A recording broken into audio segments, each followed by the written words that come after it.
Welcome back. Now, before we take a look at the day's business news, let's first take a look at the stock indices across the GCC.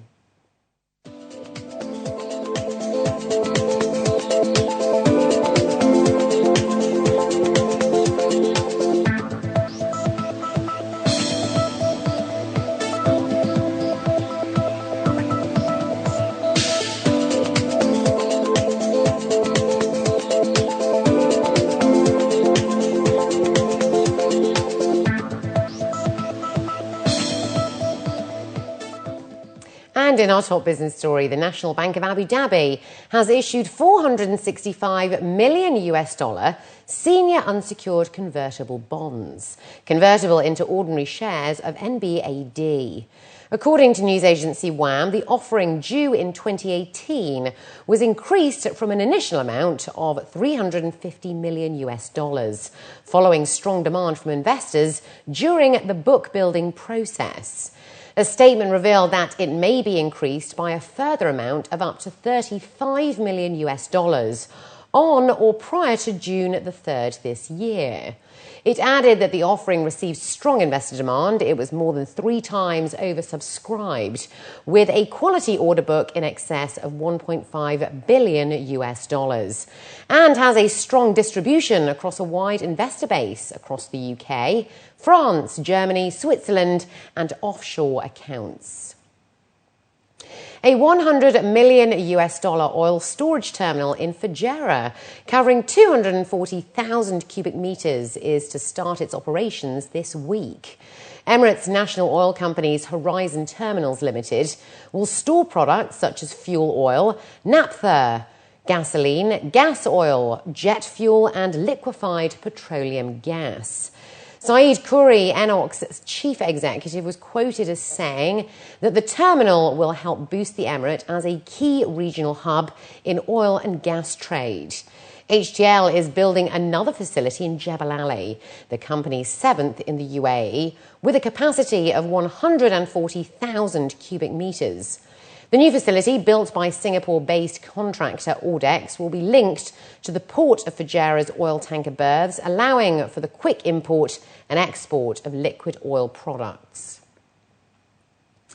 Abu Dhabi-based investment firm Gulf Capital has announced that one of its portfolio companies, Gulf Marine Services, the largest operator and owner of jack-up barges in the Middle East, is working with Abu Dhabi Islamic Bank on finalising the syndication of a 1.32 billion dirham Islamic growth facility.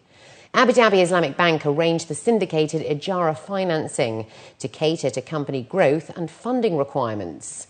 Gulf Capital registered a 750% growth in profitability during the 6 years of ownership by Gulf Capital, which led a consortium of investors who acquired 100% of GMS in 2007, in one of the most successful controlled buyouts in the GCC.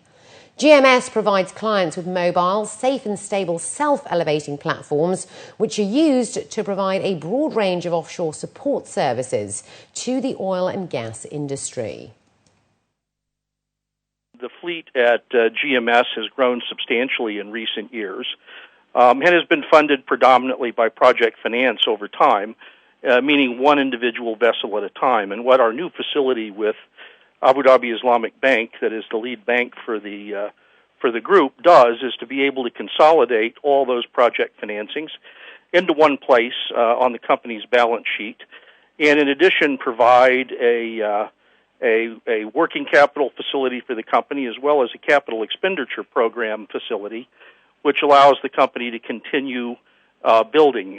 GMS builds its own vessels in its yards in Musafa here in Abu Dhabi, and consequently requires finance to be able to continue to add to the fleet organically. So this facility is compartmentalized into a $260 million term loan that essentially consolidates prior debt from various vessel financings in the past, an $80 million CapEx facility which will facilitate the building of new vessels, and then a $20 million general corporate purposes revolving facility. So it's a very flexible facility. Richard Dallas, the Managing Director of Private Equity at Gulf Capital, also gave an insight into what the loan facility will help with in terms of the company's growth plan over the next 2 years. What this facility will enable us to do is to continue to build flexible vessels that will go to the southern North Sea. We hope to address the West African market with some of our vessels. And indeed, there is significant growing demand in Southeast Asia.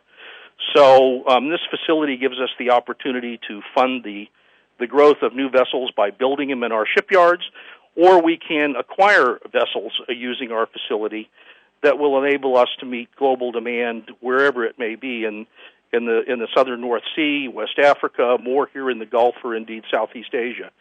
So what GMS has become is really a local company in the UAE that became a regional player in the Gulf that has now become an international player across several markets worldwide in the shallow water jack-up arena. So this facility will help us address on an as-demanded basis those marketplaces and create a very flexible financing mechanism that will allow us to take advantage of opportunities in the market. Trust is a key factor for UAE-based Indians seeking financial advice, according to the latest Standard Life non-resident Indian wealth survey. And with 44% of respondents depending on family members for financial advice, the report revealed that many NRIs do not seek professional advice for financial planning. Standard Life's report is the first ever of its kind in the region, which studied the savings, spending and investment behaviour, along with general aspirations of nearly 300 non-resident Indians across the UAE. Among the respondents seeking expert opinion for financial planning, 21% rely on NRI financial advisors, 18% trust their bank, and 10% turn to non-NRI financial advisors. The survey also showed that on average, NRIs allocate some 70% of their disposable income towards savings and investments. So it's clear they have a strong savings ethic. That's according to Chris DeVito, the CEO of Standard Life International Limited. He added that if this pro-savings approach were to be supplemented with expert advice, then they could reap the benefits of professional financial planning for a more secure future. The study also indicated that there is a home bias when it comes to financial products, with 64% of respondents preferring offerings from Indian companies. Additionally, in terms of expenses, children's education appeared to be the most important priority for 91% of the respondents.